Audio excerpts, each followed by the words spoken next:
4 de julio de 1943, 9 horas.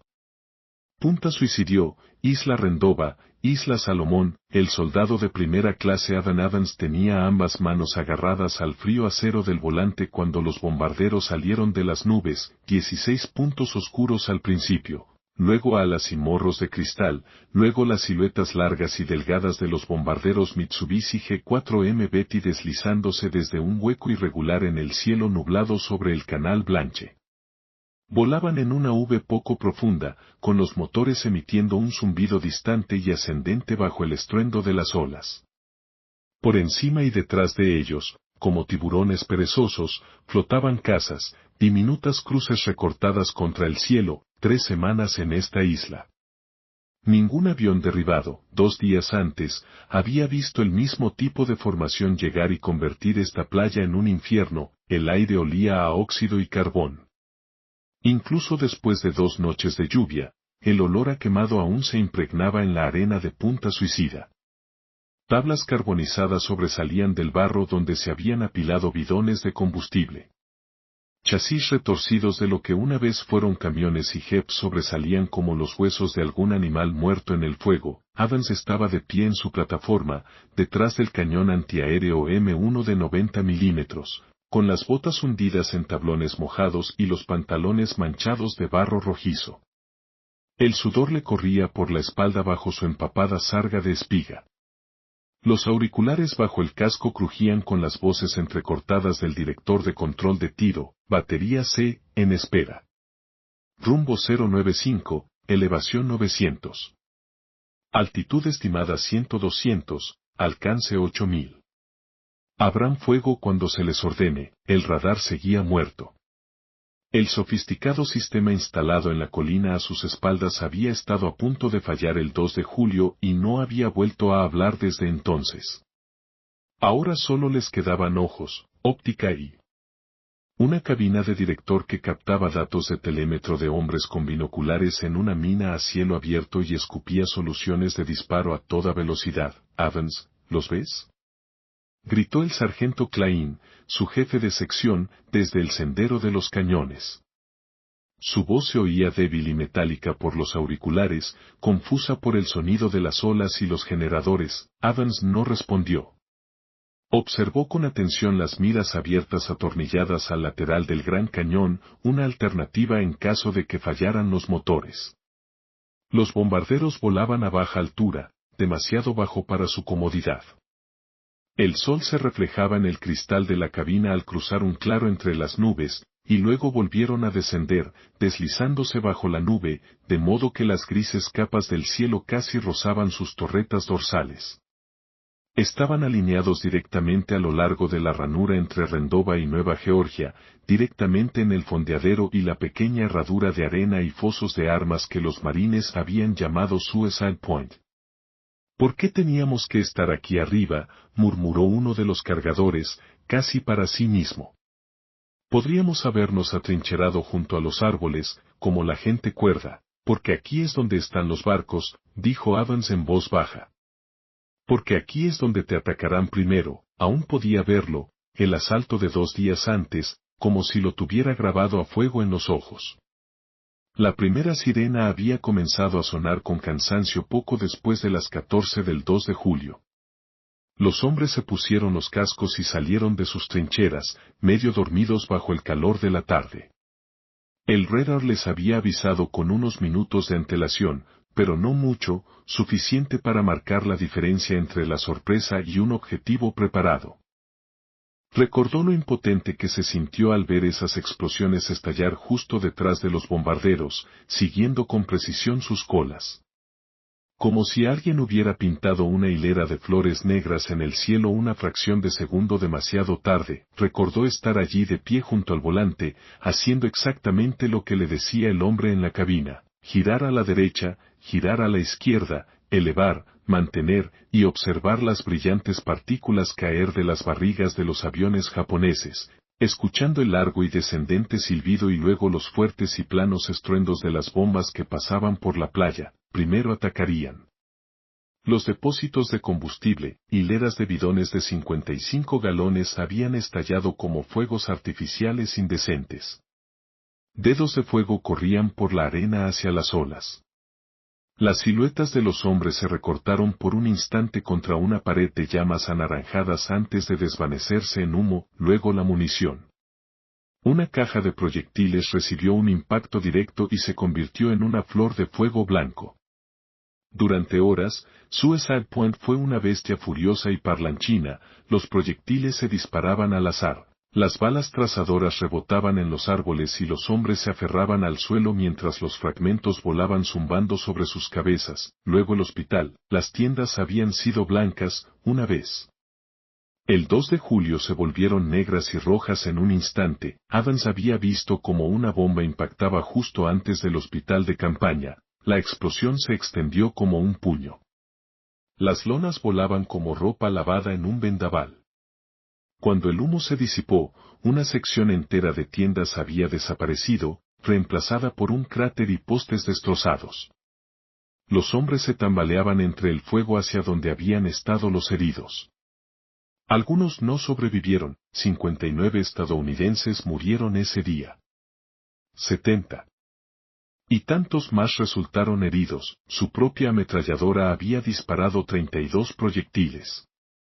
Había visto cómo cada uno de esos proyectiles se desvanecía en el brillante cielo tropical y no había sentido que ningún avión japonés cayera por culpa de ellos. Los bombarderos habían llegado rápido y a baja altura.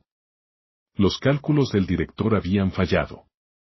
Los proyectiles habían estallado por encima y por detrás. Esa noche, el teniente coronel William Shire había reunido a las dotaciones de 90 milímetros en un estrecho claro iluminado por farolas. Su rostro estaba gris bajo las manchas de hollín. Si esto vuelve a suceder, dijo con voz monótona, no tendremos cabeza de playa. Ahora, 2 días después, los bombarderos estaban de vuelta, y el radar seguía ahí parado, muerto como un tronco a la deriva. En director, gritó Klein. Todas las armas, en director. Espoleta 2-0. Listos para disparar, Adams sintió que la palanca de dirección se movía bruscamente al recibir la caja lejana. El gran barril que tenía encima oscilaba, elevándose, buscando troncos de matemáticas invisibles. Podía oír, débilmente bajo el estruendo del motor y el oleaje, un nuevo sonido que se elevaba. El zumbido en capas de múltiples motores de avión, el ritmo de 16 radiales de 2 filas avanzando trabajosamente por el aire húmedo. Las Betis llegaron más abajo, 1000 pies, quizá 1200. Tan cerca ahora que juraría poder ver los puntos oscuros de las narices en el plexiglas al frente, los apuntadores de bombas agachados sobre las miras. Baterías, prepárense para el combate, dijo la voz firme del director. A mi señal. 5, 4, 3, 2, Adams se pasó la manga por la frente. Sus palmas resbalaron sobre el metal. Recordó la imagen de esos bombarderos elevándose ligeramente al despegar, como sus siluetas se habían mantenido limpias e intactas mientras los 40 y 50 vibraban a su alrededor. Miró más allá del cañón, más allá de la mira, hacia la trayectoria de la formación. Volaban en línea recta, pegados al agua. En su cabeza, se desplegaban otros números, no los del director, sino los que había aprendido de niño en campos alejados del océano. En aquel entonces el aire olía a tallos de maíz húmedos y aceite de armas, no a sal y podredumbre. En el oeste de Pensilvania, las llanuras fluviales eran su mundo antes de la infantería de marina. Por las mañanas, antes de ir a la escuela, se deslizaba con una abollada escopeta calibre 12, con las botas hundidas en el barro frío y el aliento humeante mientras esperaba entre los juncos. Los gansos y patos se movían por el cielo gris en yupes irregulares, siguiendo la curva del río. Aprendiste rápido que si apuntabas al pájaro, fallabas.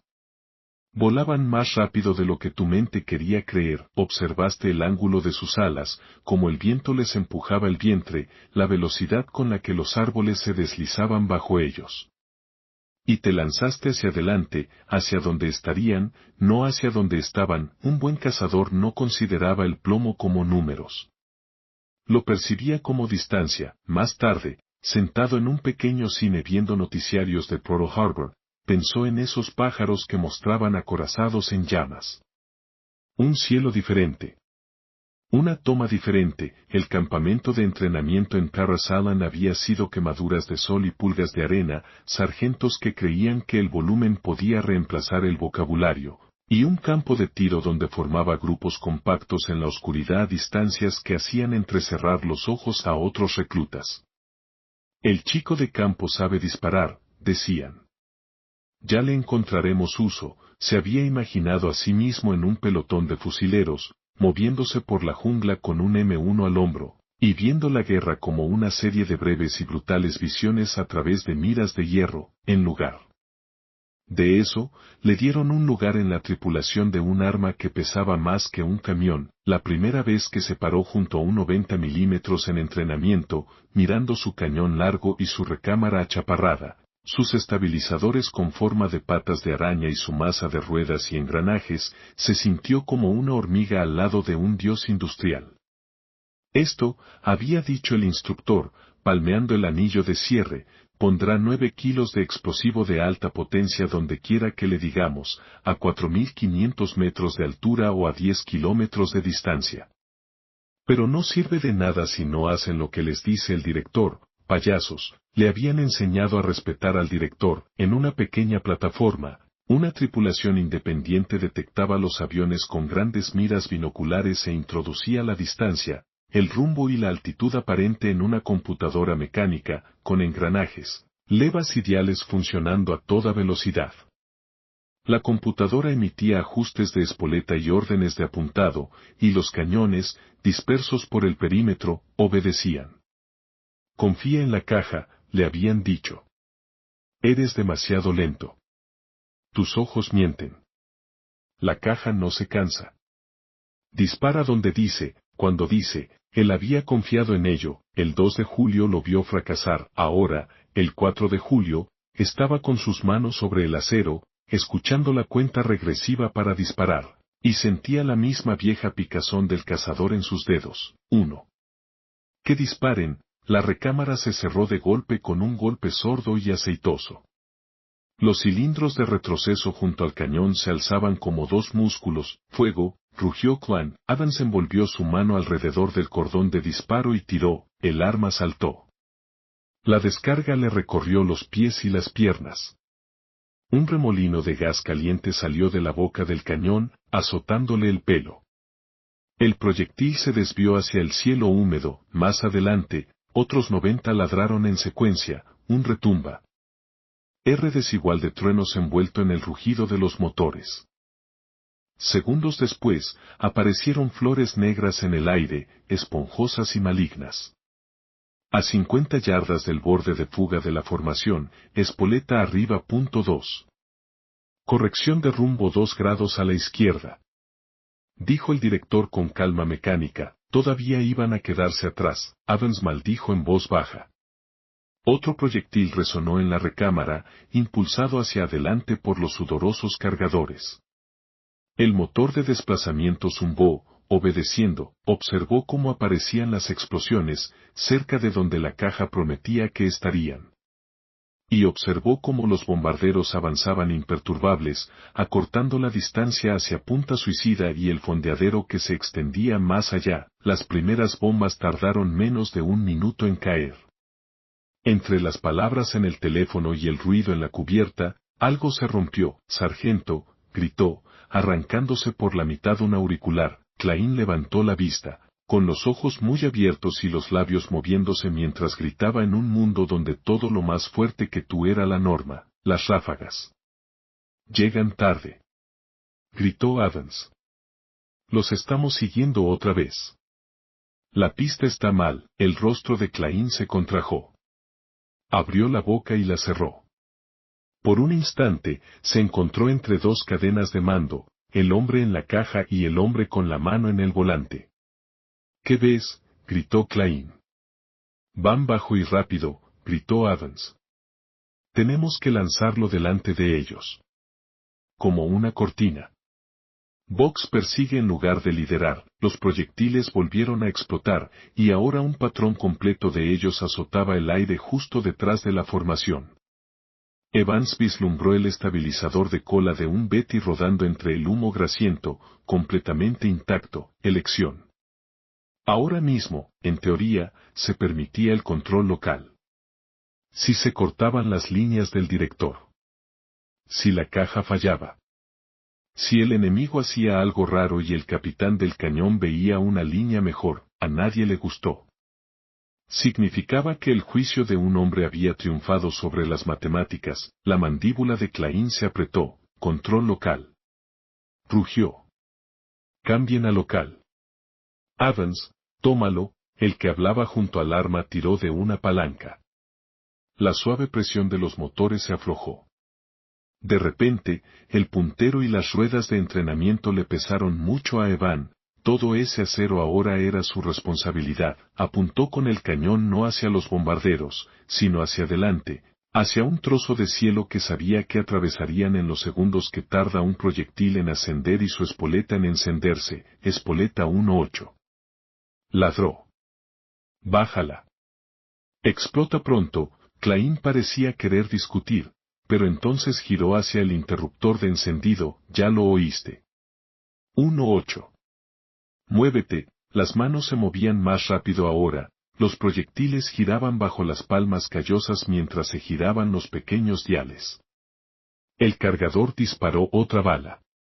La recámara se cerró con un ruido metálico. Adams redujo la altitud 1,5 grados, con ventaja sobre el morro del bombardero líder. La bestia que volaba sobre él respondió con un gruñido sordo, dejó de pensar en yardas.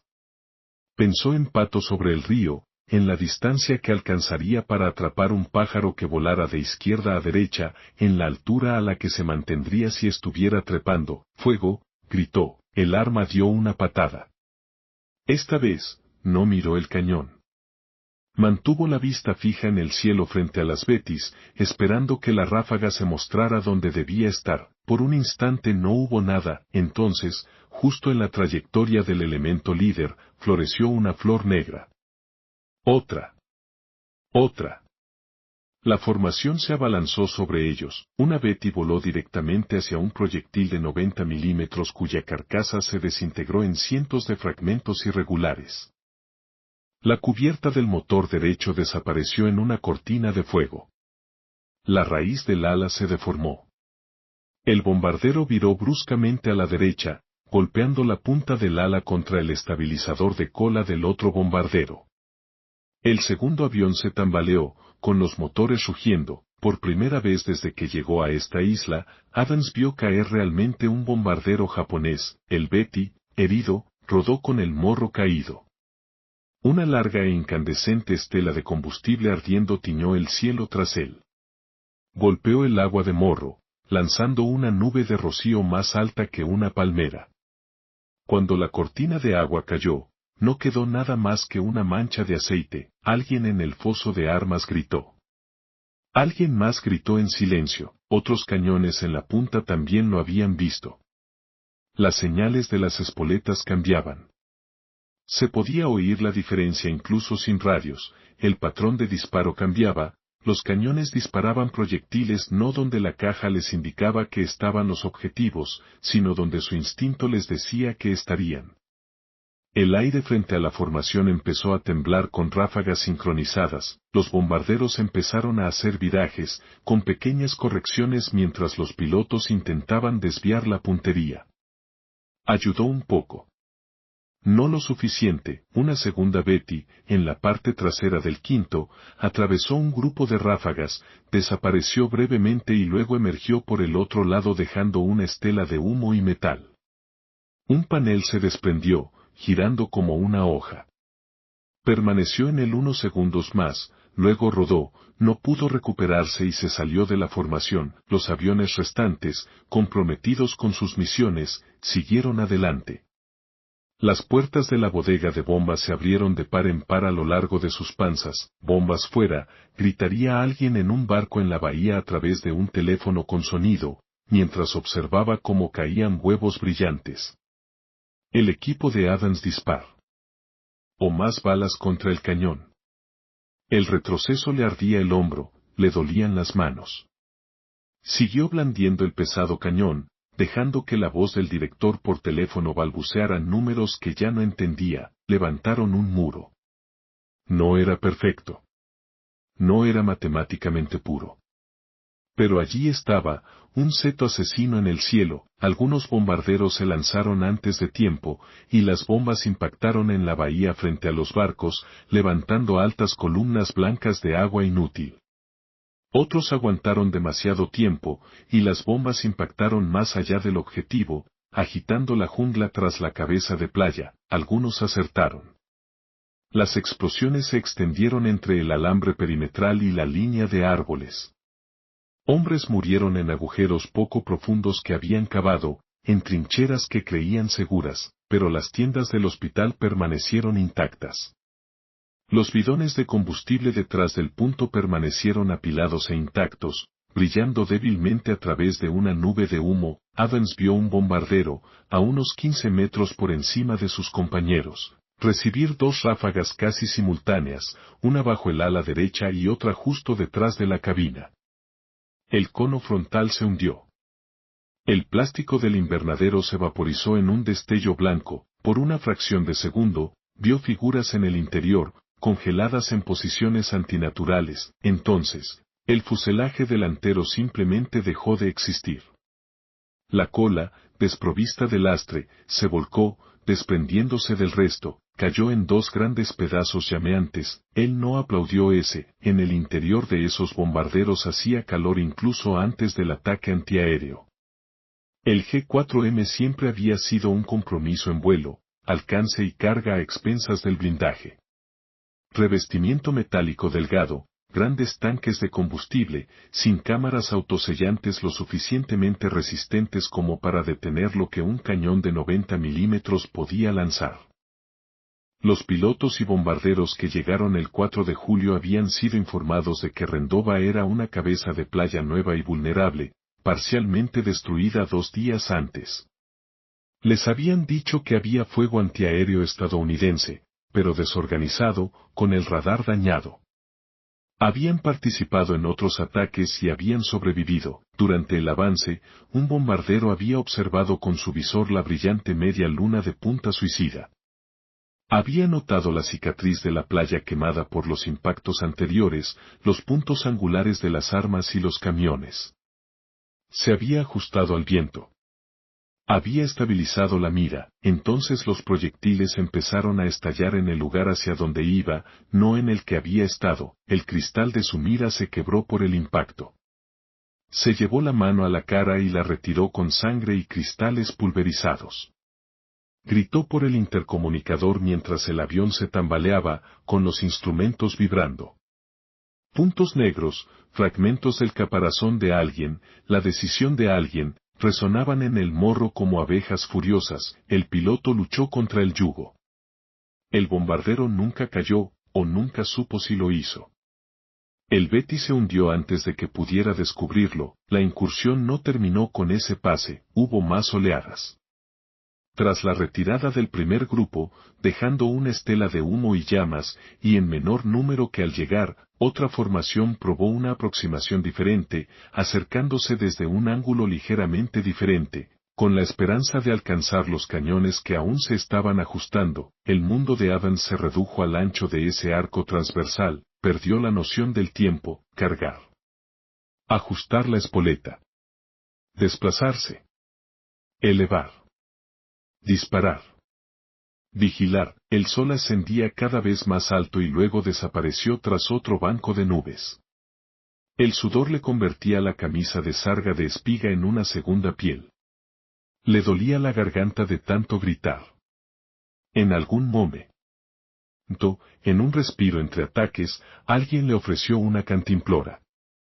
Tragó saliva, tosió y se la devolvió sin mirar. Podía saber cuando otra sección más adelante había hecho un buen disparo por la calidad de la ovación que se elevaba, irregular pero real, incluso bajo el estruendo de las armas y los motores. Podía saber cuando algo se abría paso por el sordo y enfermizo golpe que venía del interior, donde nada bueno debería estar explotando. De repente, Durante un breve silencio, miró hacia atrás, había barcos en el canal Blanche, con sus cascos grises bajo estelas blancas, zigzagueando tanto como lo permitía un fondeadero congestionado. Salía humo de uno, pero ningún barco ardía como los de otros desembarcos fallidos de los que había oído hablar. En la playa, detrás de Punta Suicida, los bidones de combustible seguían ordenados. Los tubos de los cañones Longtom seguían apuntando hacia Nueva Georgia, no retorcidos como pajas, las tiendas del hospital, medio ocultas tras una colina, todavía estaban blancas, le temblaban las manos. La sacudió y volvió a agarrar el volante. A media tarde, el aire sobre el canal estaba plagado de manchas negras y rastros de petróleo ardiendo en la superficie del agua. Los informes de otras baterías se filtraron fragmentados. Toda la red antiaérea de la isla había estado contraatacando. Los cazas de Nueva Georgia también habían dañado las incursiones, pero en Punta Suicida, incluso los hombres más escépticos comenzaron a mirar la pistola 3, su pistola, con un nuevo respeto. Dondequiera que hubieran comenzado esos patrones de asesinato, parecían haberse anclado allí. Más tarde, alguien del batallón S-3 intentaría contabilizarlo todo, localizaban los lugares de los accidentes, comparaban los relatos de los capitanes de barco y los equipos de tierra, incorporaban informes de los pilotos de combate que habían perseguido a los Betis heridos. Cruzaban espoletas y ráfagas, registros de armas y fotografías. Se les ocurrió un número, el cañón 3, operado por la tripulación del soldado Evans, probablemente destruyó o causó heridas mortales a 12 aeronaves enemigas ese día en múltiples incursiones. Algunas compartieron información con las armas cercanas. Algunas afirmaron, otras solo la clasificaron como probable. La verdad exacta se disolvió entre humo y sal, para los hombres que estaban sentados sobre cajas de municiones anoche, rodeados de pilas de balas disparadas hasta la cintura, con los oídos zumbando y las camisas manchadas de pólvora y sudor. No era una cuestión de números, contaban de otras maneras. ¿Cuántos ingresaron al hospital hoy?, preguntó alguien en voz baja. Ninguno fue la respuesta. ¿Cuántos tambores perdimos? Algunos por detrás, por los que casi se estrellaron. La mayor parte sigue ahí. ¿Cuántos barcos están ardiendo?, preguntó un cargador. Ninguno, dijo Adams. Estaba sentado con la espalda contra la trayectoria del arma, con el casco echado hacia atrás, contemplando el trozo de cielo por el que habían luchado. Las nubes brillaban de un rojo anaranjado bajo el sol poniente, le dolían los brazos. Al cerrar los ojos, aún veía explosiones, siluetas negras, el punto sin luz de un bombardero descontrolado. Klein se dejó caer junto a él, con las rodillas crujiendo. Usted desobedeció al director, dijo el sargento. A Adam se le secó la boca. Sí, sargento. ¿Sabes que no les gusta eso? Sí, sargento. El silencio se extendió entre ellos, denso como el aire húmedo. Entonces Klein suspiró. ¿Ves esos pájaros muy cerca de casa?, preguntó. Sí, sargento. Klein escupió en la tierra. Bien, dijo. Si lo vuelves a hacer sin decírmelo, te parto los dientes. Pero, hoy lo hiciste bien. Se puso de pie, con las articulaciones protestando, y se alejó para gritarle a alguien sobre la vigilancia del bronce. Adams apoyó la cabeza hacia atrás contra el acero desgastado y volvió a cerrar los ojos. Podía oír motores distantes en su memoria, incluso por encima del coro nocturno de insectos de la jungla. Podía oír el subir y bajar de la voz del teniente coronel Cheyenne mientras caminaba por la línea de artillería, contando a cada tripulación lo que habían hecho ese día. También oyó los gemidos del puesto de socorro, el sollozo silencioso de un sanitario que lavaba la sangre de un uniforme de faena, las maldiciones apagadas de los hombres que habían perdido amigos el 2 de julio y que hoy habían perdido más, aunque menos. Habían convertido Suicide Point de un símbolo de impotencia en algo más. Ahora, no es invulnerable. No es seguro, solo, defendido. Adams no dejó su culpa en ese foso de armas. Salió de las Islas Salomón con él cuando el 9º Batallón de Defensa se trasladó a otras islas. Se coló en su mochila con sus camisas de repuesto cuando regresó a casa después de la guerra. Años después, en un pueblito alejado de cualquier canal, se encontraba con sus vecinos en un parque bajo un cielo despejado el 4 de julio y veía florecer los fuegos artificiales comerciales. Rosas de fuego rojas, verdes y blancas abriéndose contra la oscuridad, la gente a su alrededor vitoreaba y aplaudía. Los niños gritaban y se tapaban los oídos fingiendo miedo, se estremecía ante algunas de las explosiones más fuertes. Por un instante, cada destello reluciente dibujaba la silueta vaga y curva de un bombardero en su mente, con las alas negras contra la luz, y luego desaparecía. Si alguien lo acorralaba en el salón de la Legión una noche tranquila, con una cerveza en la mano, y le decía, «Oye, estuviste en el Pacífico, ¿verdad? Oí que unos tipos derribaron una docena de aviones en un día en una isla». Es cierto, se encogía de hombros. «Hay muchos cañones en esa playa», decía. «Todos hicimos nuestra parte». Eran betis muy sensibles. Si le dabas bien a una, se hundía fácilmente. No quiso hablar del momento en que su mano accionó una palanca para cortar la producción del director.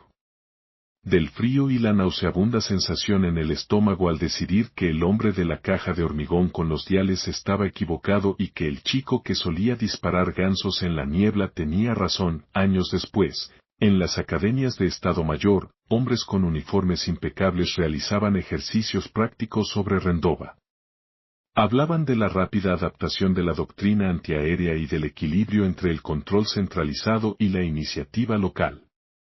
En algún artículo se mencionaba la necesidad de permitir un disparo local limitado y controlado contra objetivos a baja altitud cuando los directores y el radar se degradaban. La mayoría de ellos nunca sabrían el nombre del marine que fue el primero en hacer girar esas ruedas un poco fuera de la línea prescrita. En un mapa de la campaña de Nueva Georgia, Suicide Point es solo una muesca en un dibujo de la costa, una de las muchas posiciones en una isla de la que la mayoría de la gente nunca se entera. El 4 de julio de 1943, durante unas cuantas horas agotadoras, fue la diferencia entre mantener una cabeza de playa o incendiarla. Los manuales decían, confiar en los instrumentos, obedecer al director, no trabajar por cuenta propia. La experiencia ha respondido, si seguís haciendo lo que hicisteis el 2 de julio, veréis morir a más hombres mientras vuestros proyectiles estallan en el aire. En esa estrecha brecha entre la doctrina y la realidad, el soldado de primera clase Evan Evans hizo su elección, cambió la seguridad de la obediencia por el riesgo de equivocarse por sí mismo. Ese es el tipo de elección que la guerra sigue ofreciendo a personas que nunca escribieron manual, en pequeñas franjas de arena fangosas que el resto del mundo solo recuerda como una etiqueta en una banderita de campaña, de pie detrás de ese cañón de 90 milímetros en Suicide Point, con esos bombarderos avanzando y el recuerdo del último ataque todavía ardiendo en su cabeza. ¿Qué habría hecho? Habrías mantenido tus manos en el volante y tus ojos en los diales, confiando en órdenes que ya habían fallado una vez, o habrías accionado el interruptor, tomado el control y apostado tu vida, y las vidas detrás de ti, al mismo tipo de instinto que le decía a un niño de granja donde estaría un ganso en el cielo. Si historias como esta significan algo para usted, historias en las que las decisiones en el barro y el humo importan tanto como los planes en el mapa, tómese un momento antes de hacer clic, cuéntame en los comentarios qué opinas sobre la elección de Evans y por qué. Y si quieres más historias de la Segunda Guerra Mundial a nivel del suelo como esta, pozos de artillería en islas olvidadas, puentes de destructores en la oscuridad, cabinas sobre fuego antiaéreo, considera suscribirte y activar las notificaciones. Hay muchos más lugares pequeños como Suicide Point y muchas más opciones instantáneas como la de Evans que merecen ser recordadas.